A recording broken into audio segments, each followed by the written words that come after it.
बिस्मिल्लाहिर्रहमानिर्रहीम।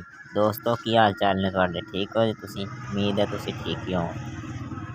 आ ट्रैक्टर लैके आए जी तुहाडे लई फीएट 480 2006 मॉडल। ये ट्रैक्टर पिछले टायर तुसी चेक कर सकते हो जी। इस ट्रैक्टर के टायर तकरीबन 11-12 आने जी, बाकी तुसी आपे खुद ही बना लिया जी। ते आ मगरों चेक करो जी, इस ट्रैक्टर में हिच कोड़ी लगी हुई ते साफ सुथरा ट्रैक्टर ते सोहना ट्रैक्टर है जी। जिमीदारा चलिया हुआ ट्रैक्टर है जी, ते तुसी चेक कर सकते हो जी।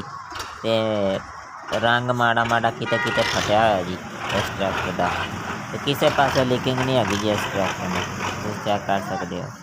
अगले टायर इस ट्रैक्टर के तकरीबन 12 काने ने जी। निक्का जिहा बंपर लगा जी इस ट्रैक्टर में, ते सोहना ट्रैक्टर है जी।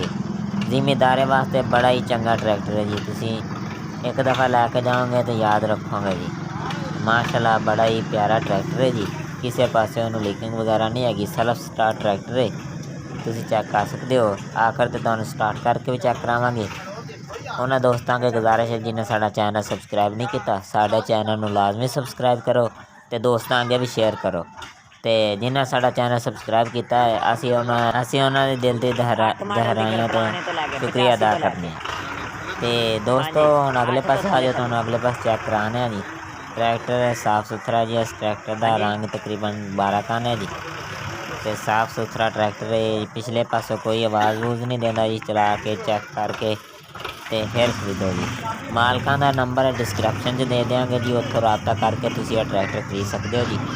साडा काम है जी वीडियो विखा देनी, बाकी साडा कोई कमीशन वगैरह नहीं होंदा। आदी मर्जी नाल तुसी ट्रैक्टर खरीद सकते हो जी। मॉडल 2006। इस ट्रैक्टर की कीमत है जी 6,65,000 रुपया। मौके पर कमी बेशी हो जाएगी। तहसील चिश्तियाँ अवेलेबल है, ठीक है। इंजन इस ट्रैक्टर का माल पूरा